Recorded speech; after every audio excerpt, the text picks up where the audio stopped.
Hello, Grapperinos, and welcome to another exciting episode of probably next week on Smackdown. I'm Bryon, and once again, I'm joined by a man who I don't know. I exhausted the Nia Jax thing at the beginning of Raw, so I have no idea what to even say for you. But we have Mike on the show. Yes, I'm here, and I'm Yeah. still very much amused by the Nia Jax botch at the end of the previous SmackDown episode. Now, reviewing the tape again and going back to look at it, it seems like she really didn't give a shit the entire match. Nia? Maybe that's her gimmick, but it seems like she didn't really care at all about the entire match. She's just kind of going through the motions. You know, Jade Cargill gets her head split open. Nia's like, whatever. Whatever, I got the rock. It's fine. See, The Rock is my cousin. He'll always put me over. So Yep. You know how well I also think the Usos aren't the Usos like related to Rikishi, so when they lose, Rikishi just gets mad and phones Triple H like, bro, what the fuck? Why are my sons losing? Hello? But yeah. does he have as much pull? What does Rikishi do in these? I think it's just chilling. I think it's just chilling and he's watching the show. He's watching his sons succeed or fail. If they fail and he gets mad, he just phones Triple H. I don't know if he gets pull in what's happening, but I'm guessing that he has some suggestions. I like to think he has some input on what's happening, but he's not like a creative or part of the creative, I should say. But yeah. You're Anyway, probably right. what was that? I said, yeah, you're probably right. He might have some input.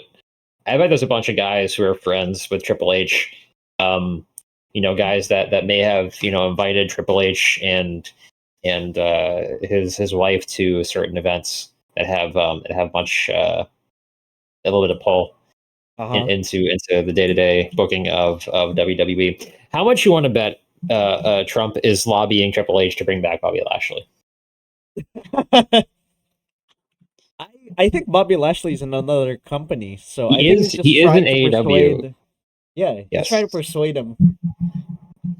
Nobody yes, knows he Bobby is. better than me. He's saying Hunter. He's the best. He's the greatest. Many say he's the best. You need to bring him back. Oh man. Okay, Do you? there's your one politics joke for the day, everybody. Yep. Did you see the video about Bret Hart and how he he was asked a question like, "Do you have heat with Triple H or some shit?" Because of how he reacted on the Hall of Fame thing with Triple H shaking his hand and him rolling his eyes. And then at first Brett was like, I don't want to answer that question because, I may be, I may not be invited anymore. And then he decides to just go, yeah, I fucking hate Triple H. The guy sucks. I, I don't hate him, but his matches are nothing for me. They do nothing for me. And he's a bit of a wuss or some shit. Like he fucked Stephanie McMahon, the boss's daughter, and all that. And I was just laughing. I don't At know. first I he was mean, I like, I I yeah. respect Brett, but he seems like he just seems like he's mad at everyone because he tried doing things the right. He has a very much like Vince Russo vibe to him, and I know you're going to be like, Mike, why are you being sympathetic for Vince Russo? But after like watching a couple of videos about him, he seems like he at least to himself was trying to do the right thing. Hmm. Obviously it was the wrong decision. Most points, right? Nobody wanted a Viagra on the pole match, but at least to him, he thought he was doing the right thing. Genius. Genius Bro, idea. What if we put a Viagra on a pole match? Instant ratings, bro. Bro, they're wrestling with a pole and a Viagra. Ratings, bro. That's a terrible impression of Vince Russo. But anyway, yeah, I was just laughing at Bret Hart. And to be fair, I would say that Bret Hart has had really good matches. Like against Shawn Michaels, like those matches were pretty good. But I will say that he's he's at least like being honest to himself, I suppose. Like at least he's honest about his opinions, even though it kind of seems like he hates everyone and he doesn't have a lot of people that he likes. Like at least he's not going out there like, I don't hate Triple H. I think he's a great guy. He's at least speaking his, opinion. Like he said like his matches don't do anything for me, and that, he was a bit of a prick back when he was in 1997. And yeah, I'm pretty sure we were all pricks at some point in our lives. And, I'm pretty sure that there are people like Brett who can call it out. Like that's fine. That's part of humanity, I suppose. But anyway, that we are straying far away from that point already because we're talking about SmackDown and we're talking about Bret Hart. But anyway, SmackDown. Crown Jewel is not on the books. It's about to be on the books. We are going to book the next episode. According to these rules, you can already tell what the rules are because you've probably seen a lot of this. And after we tell you our bookings and predictions for the next episode, in this episode, we are going to watch the next episode of SmackDown and we are going to score our predictions and bookings based on the following scoring system. There you go. And we are going to tell you our scores on the next episode of this show. So, let's take a look at the scores. A bit tighter than last time. I think I got 7 points. I got some appearances correct. I have Tiffany Stratton winning, so that's a point. And I have like half of Street Profits and half of Mellow Don't Miss, so I put half a point for those, I suppose. But I think you got 8 points, Mike. I did get 8 points. I scrapped together some points, mainly from the Tiffany Stratton win, Drew McIntyre having a promo. Kiana James and Julia wasn't announced per se, right? It was just confirmed by a backstage segment, right? Yeah. Okay, I got that as well, and then I got Randy coming in. I just want to say that in my show notes, like the notes that I write down when I actually watch the show, uh, I had Tiffany wins by a botch. Yes. So A horrendous botch. I still don't even know who to blame. Do I blame Nia? do I blame I mean, Nia, Jade? why have her kick out? Like, I don't know. Like, she already won at that point anyway. Like, why are you gonna have her kick out and then do another damn finishing move? I think Nia wasn't supposed to cover her. And she was like, "Oh, wait a minute. Why don't you do this? And you pin me." Or was Nia in the pin? Listen, this whole botch is just confusing to me now. I don't even know who is pinning who. It's just a mess, man. It's just a mess. But yeah, I hope nothing like that ever happens again, and I can't wait to see what they do with Nia. I cannot wait. But anyway, I guess we'll go to the announced matches or segments. I don't think there were any. So I think we're just heading into it blind. So, without further ado, let's book this thing and let's get to my version of the show. Division walks to the ring and we're going to start off the show a bit differently. We're not going to have them enter the ring at all. We're going to start with Bronson and Braun. We're going to have them destroy stuff, much like how the Bloodline started Raw years ago at this point. by breaking tables and all that. We're gonna have the same thing. Division just does that. And then we're gonna have Paul Heyman come out and deliver a speech about Division being the future and that SmackDown is their show, much like how Raw is their show. And they deliver a speech about what Cody said on Monday Night Raw and how he is wrong. He is not the quarterback. Seth Rollins is the quarterback. He is the one that brought Brock Lesnar back into the fold. He is the one that brought Braun Breaker and Bronson Reed into the superstardom that they have always deserved, and all that. And then he gets interrupted by Cody, who comes out. And Cody says they've come back. Or, sorry. Yes, yes. So Cody comes back. He says they've come back to remind him of Seth's point. And he would like to refute that with a bit of a punch to Braun Breaker. They have a bit of a brawl. And a match is made for the main event between Cody and Braun Breaker. And yeah, we go from that to BFAB versus Kiana James. I don't know why I put it here, but I put it here because why not? And I'm going to have BFAB win by pinfall. After the match, Julia and Kiana beat her down because Kiana goes with Julia, her associate. And then we have Michin come out and beats up Kiana and Julia. I'm guessing this will go to a women's US title match between Julia and Michin at Crown Jewel or the Go Home Show. I don't really know. But we'll move on from that to Sami Zayn versus Wesley for the US Championship. I picked an NXT talent at random. I could, well, not Obafemi. Obafemi has a championship. I could have given it to an Italian guy. I forgot his name already. His gimmick is that he's like the Sopranos. I love that guy, but I don't think they're gonna pick him.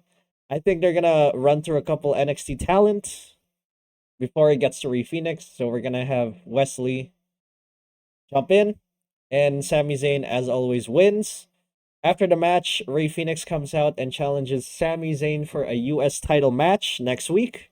Sami accepts, and it's either gonna be in the Go Home Show or Crown Jewel. I prefer the Go Home Show, but we're gonna move on from that to Jacob Fatu versus Drew McIntyre.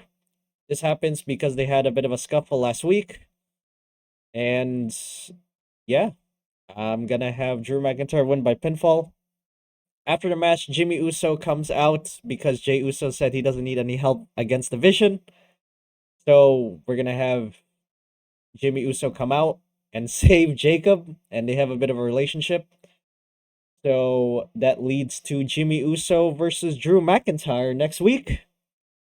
And that is that. We're going to lead to Aleister Black versus Damian Priest in a last man standing match. And I'm going to have Aleister Black win. He can move on to the US title picture. Damian Priest can linger on in the mid card. Probably feud with Jacob Fatu. Probably feud with Drew McIntyre. I don't know. But I'm going to have push Aleister here. Get him over. And have him win the feud. And then we go to the main event, which is Cody Rhodes versus Braun Breaker. And I'm going to have Braun win. We're going to have Cody get some adversity, show that the Vision mean business. And after the match, the Bronze,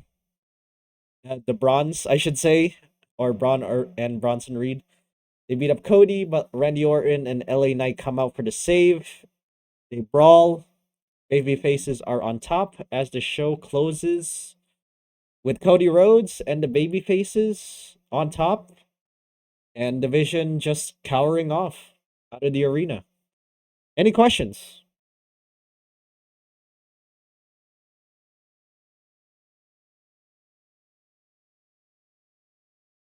Uh-oh. I Oh no. Oh no, I didn't turn you on. The mic. Okay, I mean. you're gonna have the Vision and Cody Rhodes continue to show up on SmackDown. Yes. You mean Okay. Cody?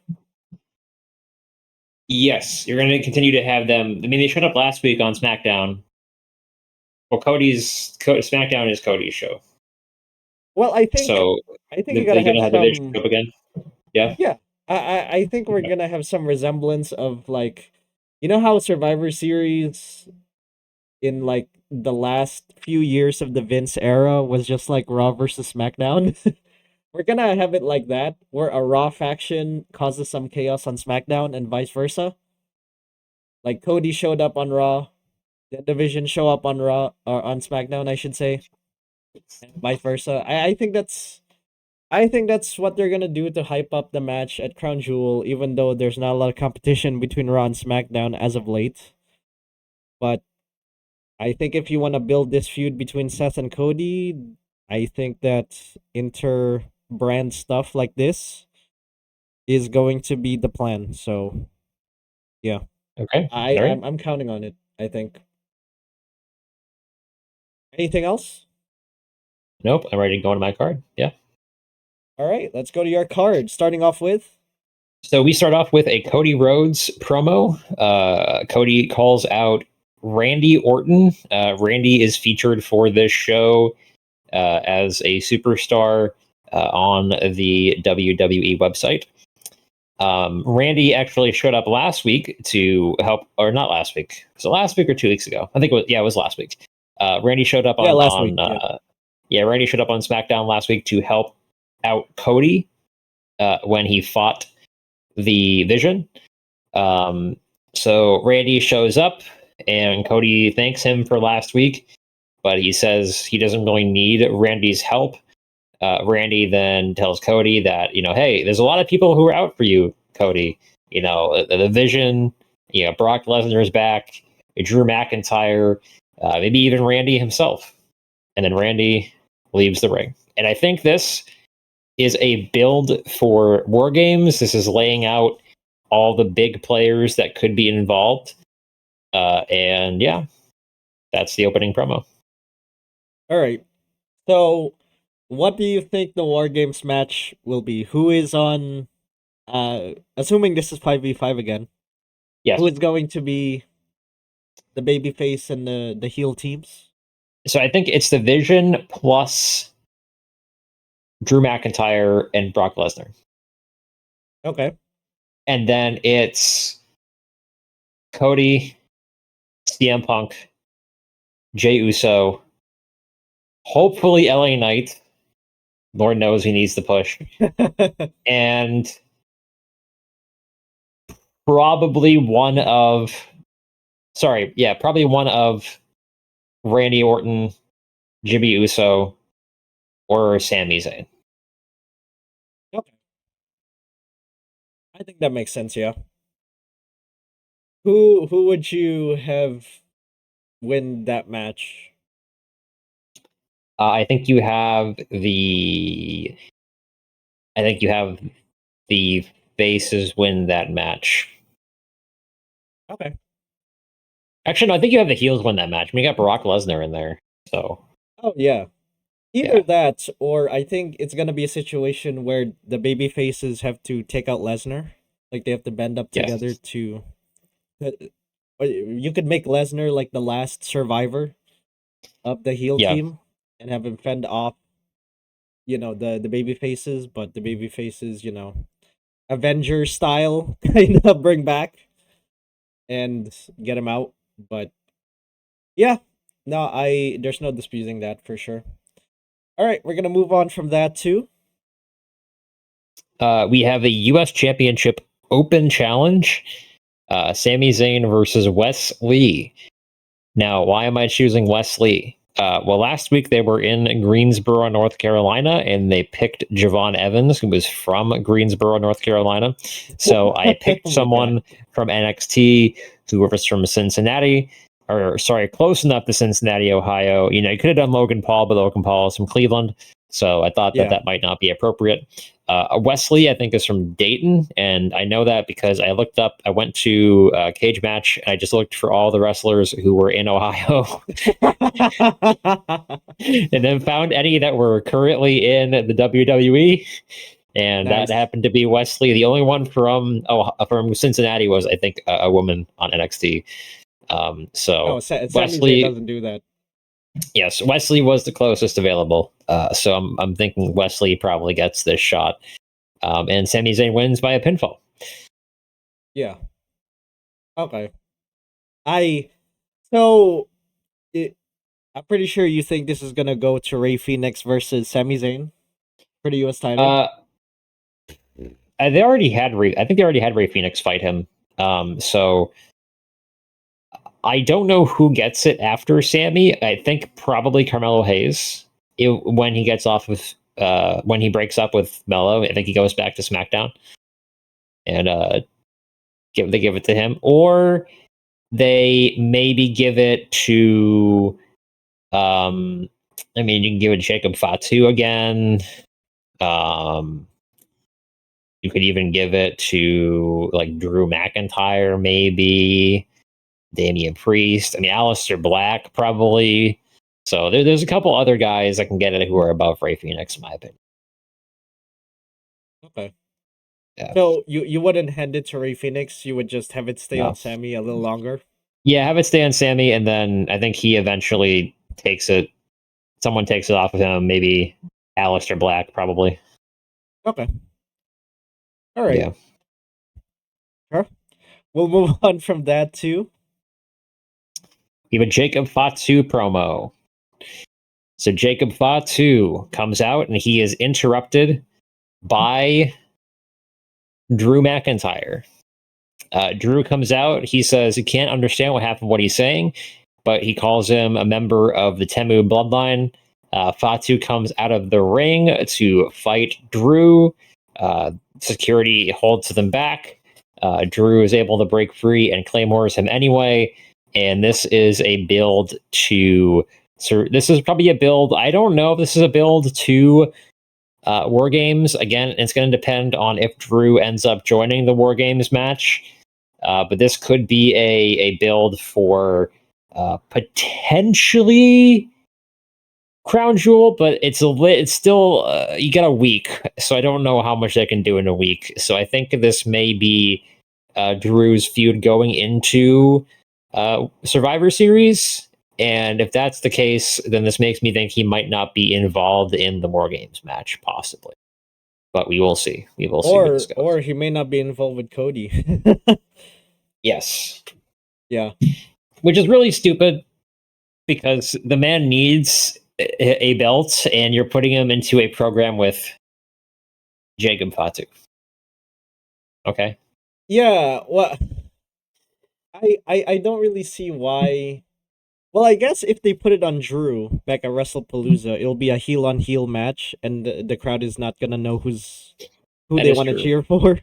Yeah. So they'd rather keep it on Cody. But yeah, it does create a situation where Drew is lying around on the mid card, and then you have Damian Priest and Aleister Black also on there. You have all these people in the mix. Meanwhile, Cody is kind of part time, and it's just like, well, where are we going? You know. So yeah, no, I definitely agree with you that he's definitely just lost in the mix, and I think they really should get him back into the title picture and pick up that conspiracy theory line with Cody as soon as possible. For sure. Maybe make a match at Survivor Series against Cody or something. I don't know, maybe put that earlier before the War Games match. Right? Wait, isn't Survivor Series 2 nights? No, it's one night. Oh, next year it's 2 nights, yeah. I don't think they announced it as 2 nights next year.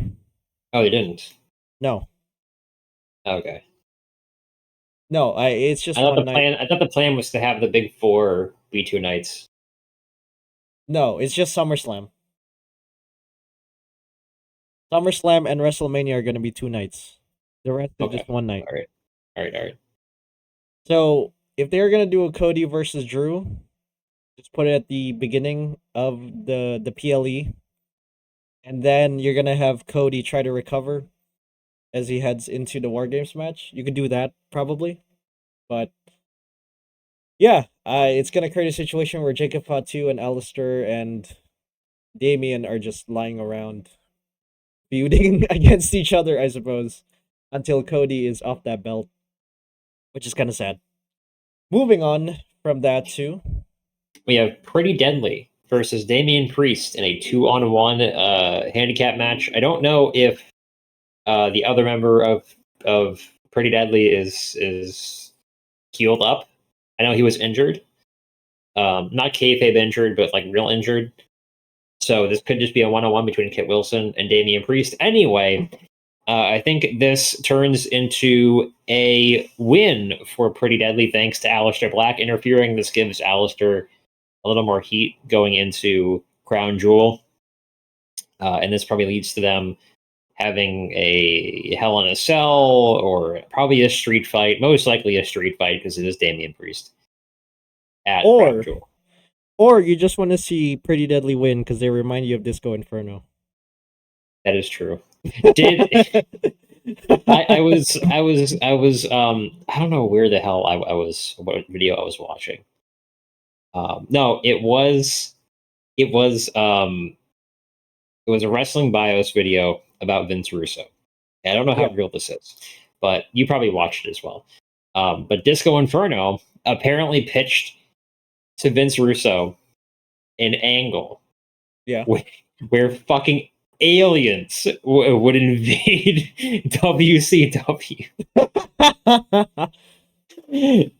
and they were led Uh-huh. by Lance Storm, and What? they would have a big pay per view where the aliens would come out on top, and then the end of the broadcast would cut to not Tony Schiavone, the other guy who was with them, Like tonight? Mike Tenay. Thank you. Yeah, it would cut to Mike Tenay, and then Mike Tenay would rise up out of his seat, and then he would be shown as being the alien later. What the fuck? And I was like, man, and Vince Russo thought that was a good idea. And I was like, Vince, buddy, I listen, I like the enthusiasm, but like sometimes, man, sometimes, man, you can't gotta know when to fold them. Well, at least he didn't think of an alien on a pole match. I mean, that could be Alien in a the pole match. you know, you could have the aliens fight against the humans in that, what is it, 3 stories of cages, whatever the hell he called it, War Games 2000. The Doomsday Cage. Yeah, Doomsday Cage, whatever. It's gonna fight the final solution in Doomsday Cage. Ratings gold, bro. Ratings gold. People will watch that, bro. Oh man. Anyway, we'll move on from that too. Zol Ruca and Zara versus BFAB and Michin. So this is the second time I've booked Sol Ruca and Zara on SmackDown.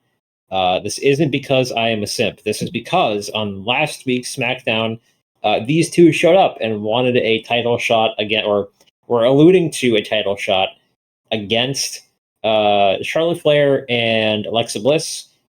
They blew them off and told them to get in line, and I think this is how they get in line.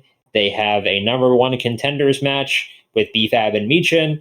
Why is this not with the Kabuki Warriors? Well, the Kabuki Warriors are busy terrorizing Io Sky and Rhea Ripley because they are racist. I think Sol and Zara win this by a pinfall, and they probably go into a title shot at the Go Home show for Crown Jewel, which they lose, obviously. But this is a good way to give them a test to see if the crowd likes them, because God knows that we need another women's tag team because we have, I think, exactly 4 of them in the whole company. Not a division. Not a division for sure. Yeah. I okay, so you think they're going with them for the women's tag? I thought this was gonna lead to the whole U.S. title situation, and maybe the women's tag team can be in the future. I guess. But No, I think they win this fight. They go on to face the champions at the Crown Jewel Go Home show, and they oh, lose. right, They right. lose at the Crown Home. They lose at the show. So Oh, I see, I see, I see. yeah. I don't think they win the Okay, titles, but I think this is good. This is a way for them to sort of soft push them into the right. main roster. Yes. Okay, I see. I don't know. I don't know if they're ready for the main roster. Well, who else do we have in the women's tag team division, Brian? I know, I know, I know.